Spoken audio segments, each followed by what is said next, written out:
Hi everyone, welcome back, or maybe you should be welcoming me back. It's been a while since I've posted on this channel, but just been busy working on the house, other projects, and this channel's not the main focus, but I want to attempt to start posting on it. I'm not going to make some promises that I'm going to do it regularly, but I would like to kind of continually be putting stuff on here on some regularity, but who knows if that'll happen. Today I'm just going to answer a question. I think that's what I want to do since I haven't kind of been active on this channel. People have been leaving comments and asking some questions. So I've been scrolling through here trying to pick out some that I feel would be relevant. Things are tricky right now. You'll know that I have not really specifically addressed anything that's going on my other channels, and I don't really want to. But in one way or another, a lot of the stuff that's going on can be a bummer. No matter what you think about any side of any of the stuff that's going on in the world, uh, um, and I'm including the virus situation as well into all that, and then everything else. And then, of course, everybody's got their own personal stuff that's not, on the news. But the question that this person left this is left by Chris Renee. 1 month ago. I know this is an old video, but I was wondering if you could make a video on how you stay positive and keep moving forward when you hit a speed bump or getting into a slump. I'm having some trouble and would like some advice or whatever you can offer. Thanks for all your videos. They are great. And this comment for reference was left on the Think Better, Choose What You Believe, episode 14. The thumbnail said reality. What do you believe? Trying to remember what I said in that video. I think I was basically in that video, just for some context, was saying that probably the role that perception plays in things. Like, so it's almost like you can at times sort of believe yourself and almost like wish yourself into whatever the reality you want to have is. And you'll just have to watch the video. I'm not going to sit here and try to guess what I'm saying. That's what the video is there for. It's not that many videos on the channel. You can go back and watch them all if you like this type of stuff and you're not familiar with it. The first thing I'd say about motivation, this is a very hard thing to answer. There's a lot of different ways to answer it. There's no one way. I can't include every way to be motivated on this video, because like what motivates me and what motivates the person asking the question or you can be very different things. I can only answer from my perspective and sort of just what I think in general. I think one thing to keep in mind too is to just not have unrealistic expectations of how kind of happy you should be about stuff. I think the new modern way is I don't know what's causing it. I think the internet is the cause of many problems that exist, but then it's like the solution to many problems that exist. With the internet, you've got so many people to compare yourself to, which can be good and bad. I think mostly for people it turns out bad. So one thing I would say, this may sound crazy, is to not always be on the computer and not always to become obsessed with what someone else is doing, including me. This channel is very tiny, so if you're not watching the other channels, you don't know what that is, just random video you found on YouTube. I've got other channels, and even though those channels are much larger than this one, they're still not huge in the scheme of things, but you still have people who become big fans of what you're doing. And I think sometimes people get, I guess the closest term I can come up with is rose-colored glasses, or whatever that phrase is called, if I'm saying it right. Just where you just look at this person in only positive light, and then you almost lose track of these videos are not being produced by somebody who doesn't like me. I'm making these videos about myself. So I'm going to attempt to present myself in the most effective way as possible to continue to get views. And I'm not, somebody who's naturally cussing and all that kind of stuff. So I'm not, that had nothing to do with anything. Basically, I'm saying I'm going to present myself how I want people to see me. And these videos are also meant to be entertaining. So, say you're a girl and you follow some girls on Instagram. Maybe you watch a few YouTube channels. You see these girls that are just flawless. And then you look at yourself, and maybe you're not what those girls are. For one, I'm gonna get in trouble saying anything about girls. I should have picked boys. You can't talk about anything without getting fussed at anymore. It's a shame. But all I'm saying is don't forget that what you see on the internet to a great level is contrived. One reason that I'm sitting here in my dirty hat, dressed like I am, in this rough house down in the basement, um, filming this the way I am on a phone, is that I don't want these videos to be overly produced. I don't want that to distract it. I don't want someone to go, great editing in this video. I just want it to just be sitting here. I don't want someone to say this. The music was really good in this one. You know, where'd you get that cool thing on your nice desk you're sitting beside? I just want the videos to be raw, as if we're sitting beside some campfire and we got into one of those late night conversations that occur in those situations. And I kind of want it to be that sort of, I don't know if free association is the right word, but just where it's just sort of an evolving thing. If I sit here for 30 seconds, going, I want that to be okay. And if those videos aren't for the people watching it, you just kind of move on. Um, and and so these videos can be just as much for me to work out my own thoughts, but then also to kind of develop a different type of a conversation than to have all this in my head ahead of time, even though maybe that's more effective. I don't know. But I'm just kind of doing whatever I want to do, I guess.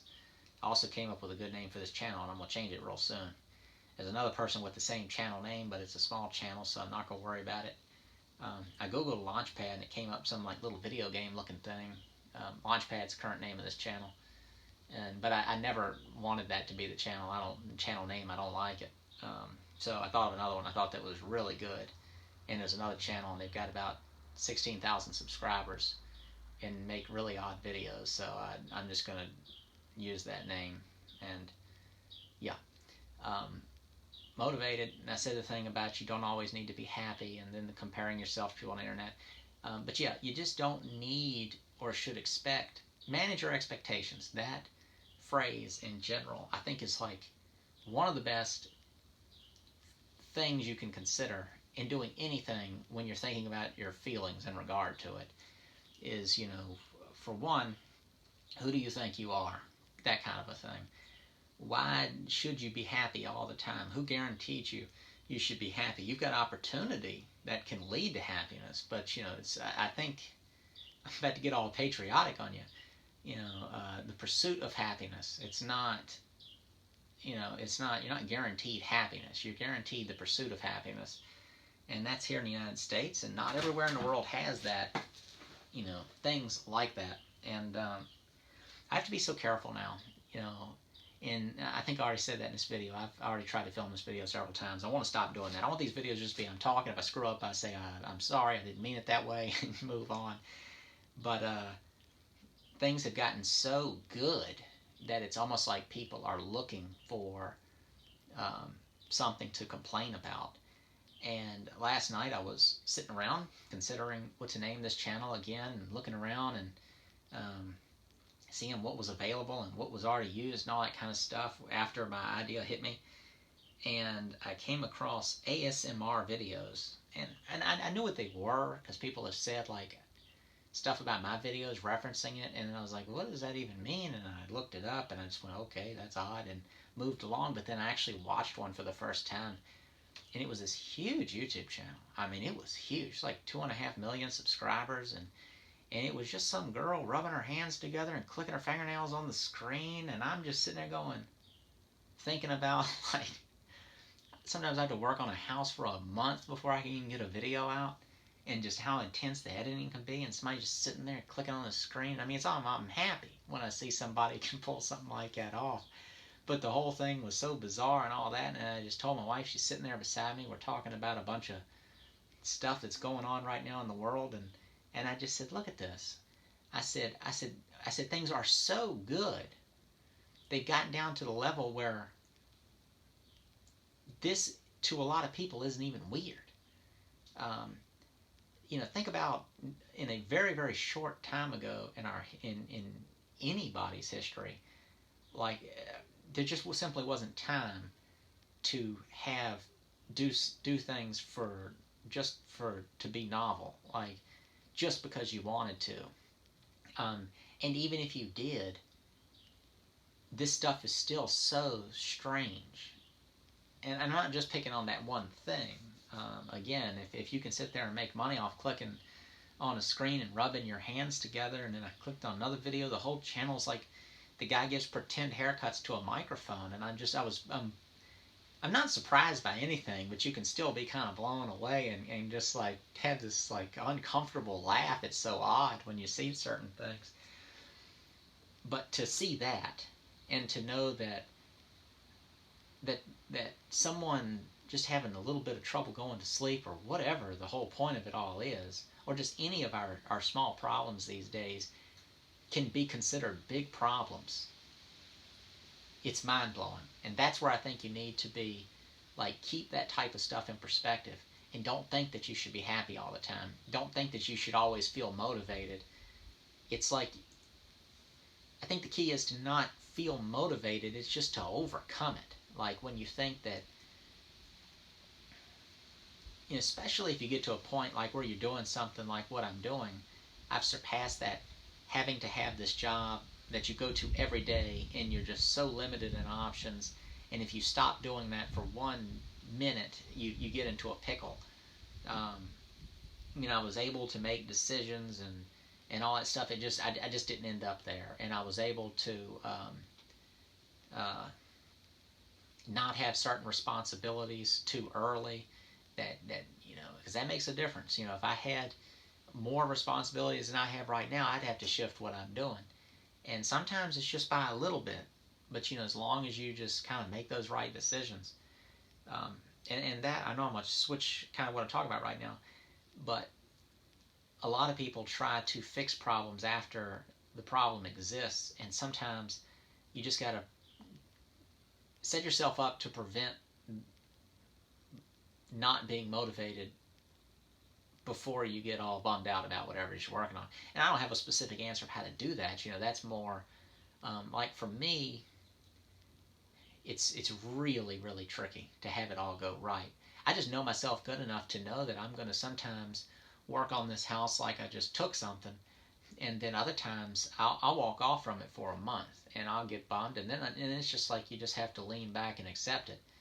And I keep looking that way as I'm about 12 feet from a window and deer walking right past the window continuously right now. There's a little fawn that big just standing out there. I'm not going to turn the camera around. I'll get too distracted with Bambi. But it's very cute. But so just don't think you need to be motivated all the time. I think like when you don't get motivated, this is what you should do. When you lose motivation, force yourself to continue working through that time, and you'll become stronger at that moment. And then next time around, I think that it's going to push your tolerance level. There are so many deer walking past this window. In like the past minute, there's like 10 have just walked by.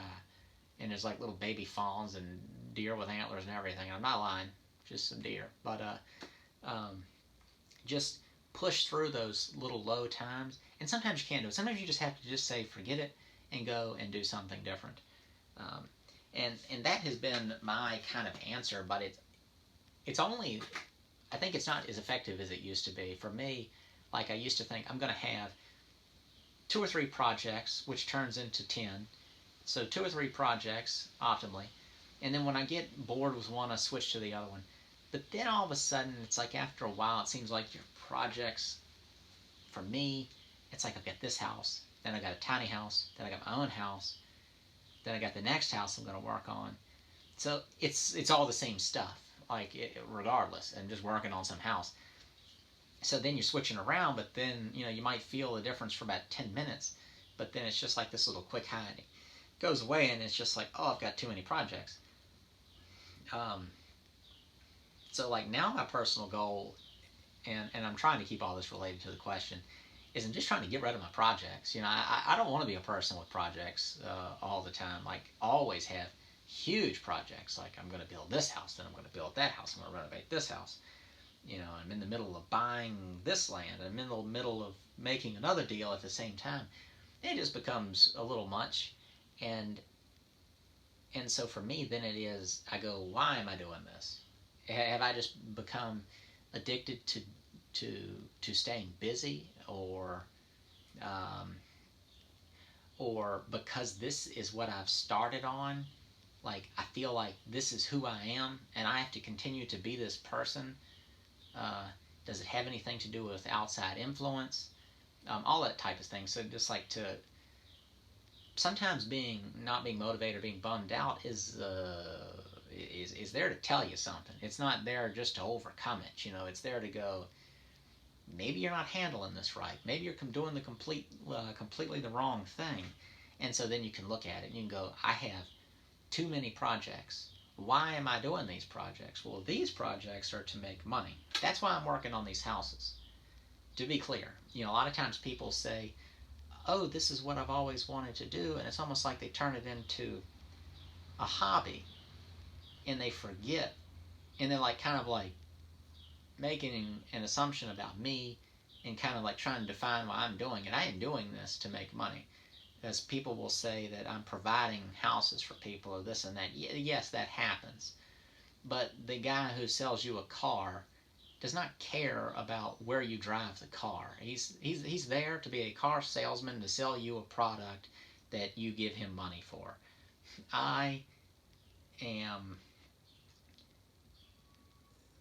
I'm not saying it's a weird thing because see now the new climate is. I had a comment recently. It said something like basically F landlords, and I was just like, what a weird thing to say. That because somebody like what you want to say back to that person is, well, get a job, make money while not spending all that money, make all the right decisions to where you end up with any of that money left over and enough to actually buy a house. Find a house, make that deal, spend that money, and then start spending more money on it while also having to work that other job and do all the right steps to end up with a nice house that you're going to rent out to somebody that you actually care about. I'm talking about that you care about the house. And because somebody's had a bad experience with the landlord, they say F a landlord. It's so strange, and I think it's a sign of the times, and I don't mean that trying to imply any kind of opinion on anything else. You're not allowed to talk anymore.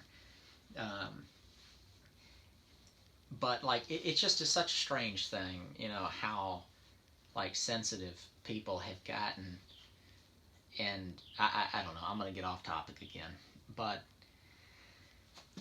being motivated. I'm gonna see if I can just sum it up quick without talking too much. Who you're around. If you're around losers, they're not going to be pushing you. If you're around winners, you're going to see other people succeeding. You're going to feel this competition, this accountability in a healthy way, and you'll probably be more inclined to keep on keeping on kind of a thing. Networking with the people that are in particular in your field, that can be motivating. Another thing I heard about one time, this could be something to kind of consider. You're here, you're listening to me, you're probably running your mouths talking to other people about these topics. Maybe it's house related, maybe it's about some cool way you found out to make money, and then you run it into the ground talking to somebody. You take all that excitement and you use it up talking about it instead of doing it. Now I think that's something some people are really guilty of, because I've experienced that a whole lot, where people see what I'm doing and then they just talk about what I'm doing and they say they're going to do it, and then they just talk it and talk it and talk it. They ask a million questions, and I think that satisfies them enough to where all the effort that they know it's actually going to take, it's like this happens. At first it's like they got all this excitement.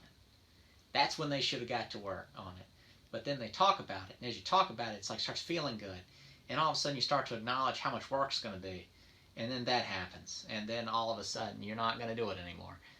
So sometimes, and when I heard that whole talk about that stuff, that was talking about dopamine and endorphins and all that type of stuff.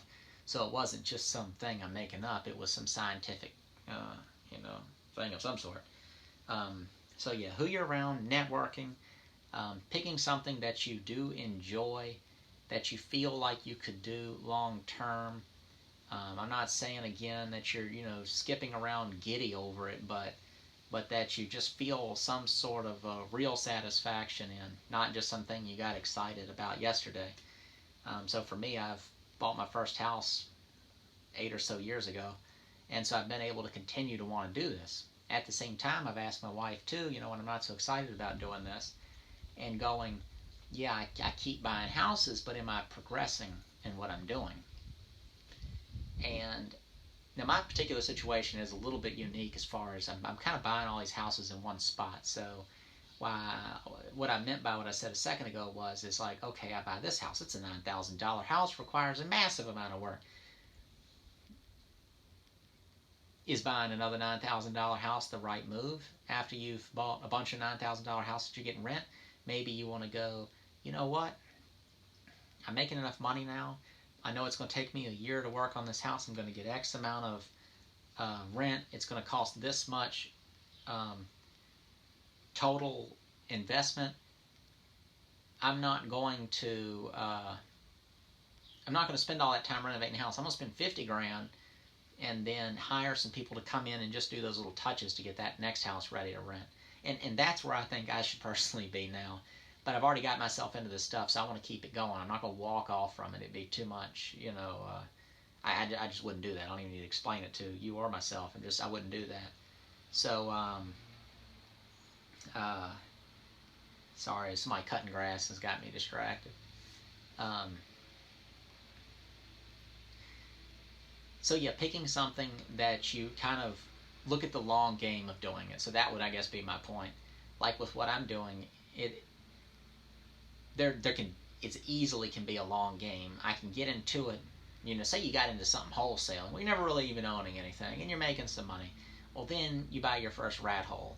You fix up a few rat holes, and then all of a sudden you've got $500 a month rent coming from a few rat holes. Then you go, okay, I have this amount of income that I can use to invest.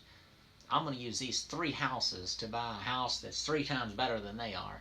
And then just keep stepping it up, and one day you could be, building high-rise apartments, if you want to keep on going. There's, within reason, in one person's lifetime, there's like no ceiling on this type of thing at all. And anyone can do it. And I've got examples of all kinds of people, of all different walks of life, and all the different differences that people can be. This, I think, especially real estate is one of those fields.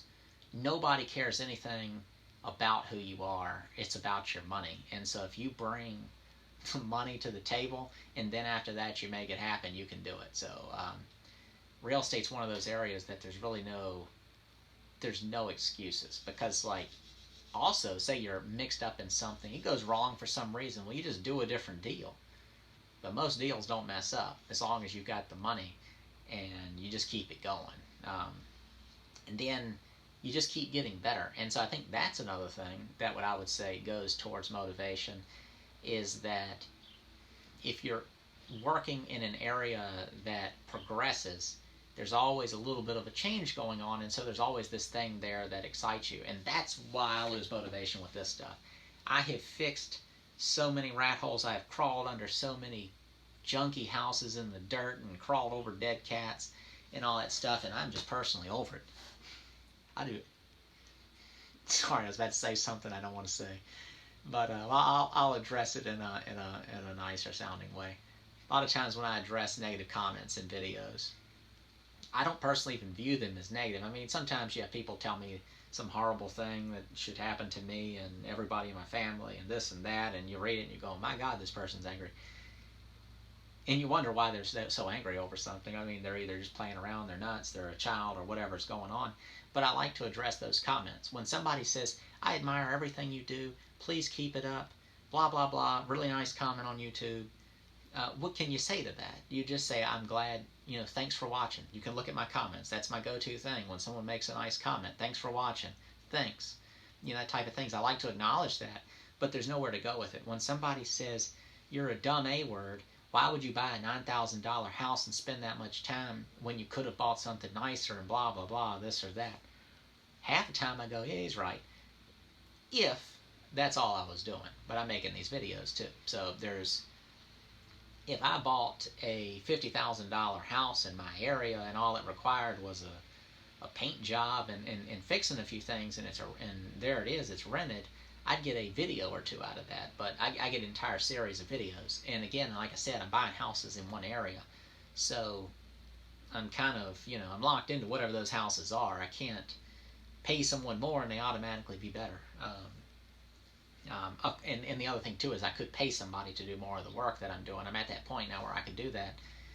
But again, it kind of comes back to I'm making these videos. What am I going to do? Have some guy working on something going, don't mind me. I'm just putting you on YouTube right now. So it's just kind of would be awkward. With that said, I am going to try to kind of morph what I'm doing into something where that is an okay thing, that is a good fit, whether that be to maybe have somebody that works with me all the time that understands what I'm doing with my videos and they're willing to be in the videos with me, or participate in some manner, not just some random roofer or something and you're like sneaking your camera out filming him when he's not looking. And I mean, I've done that in videos and it just becomes awkward. So I'm just like I'll do it myself. Or when it gets to the roofing thing, I set up a time lapse and just let it happen. And I don't like, you can tell that certain videos where I've had people involved in something, it's not touched on very heavy, like the masonry stuff that I had done on the $12,000 house. I just kind of filmed them for a couple minutes and then left it at that. I don't know what else to say about it. I mean, I think making sure you've got something that's exciting to you, making sure that you've got something that you can continue to develop in, being around people, managing your expectations to where you don't, think you should be happier than you should be. That way you can handle it better when things aren't going so good.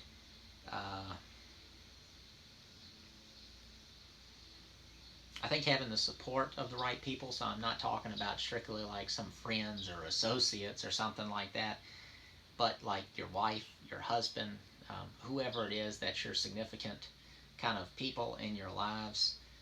And I'm not saying that they have to be like really involved, but say you're doing what I'm doing and it just drives your wife crazy for one reason or another. She thinks you're a loser and you should go get a job somewhere. Sounds like a bad relationship, but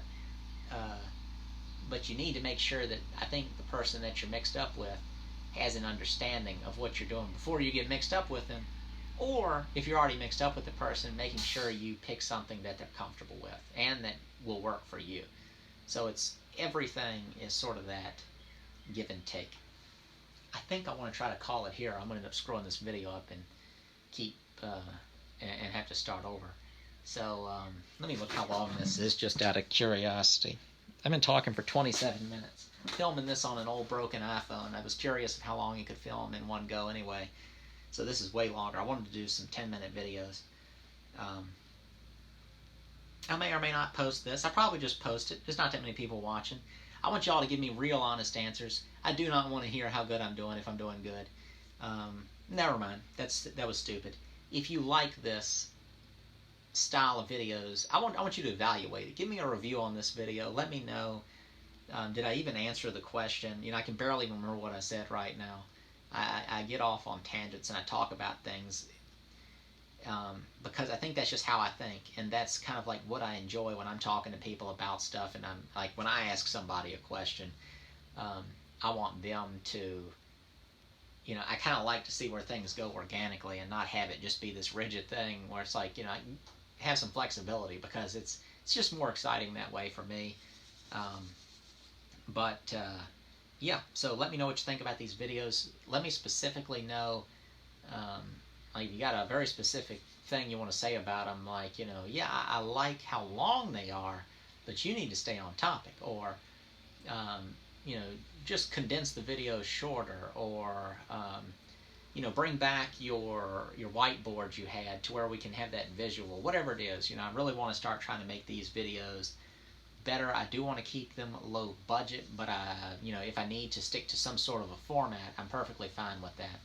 So in closing, check the links in the description below. I'll probably reference maybe a video or two.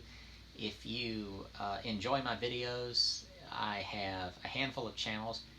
The Homestead Craftsman, that was my first channel. Do woodworking, furniture stuff with tractors, stuff with land, milling, lumber, that type of thing. Homemade Home, that's my channel where I work on houses. Square Inch, that's the channel where I'm building a tiny house. That is morphing into a more active channel. And then I have this one, which will soon to be, hopefully, have its final name. So thank you all for watching, and be sure to ask questions below, and then I'll hopefully address those questions in a future video.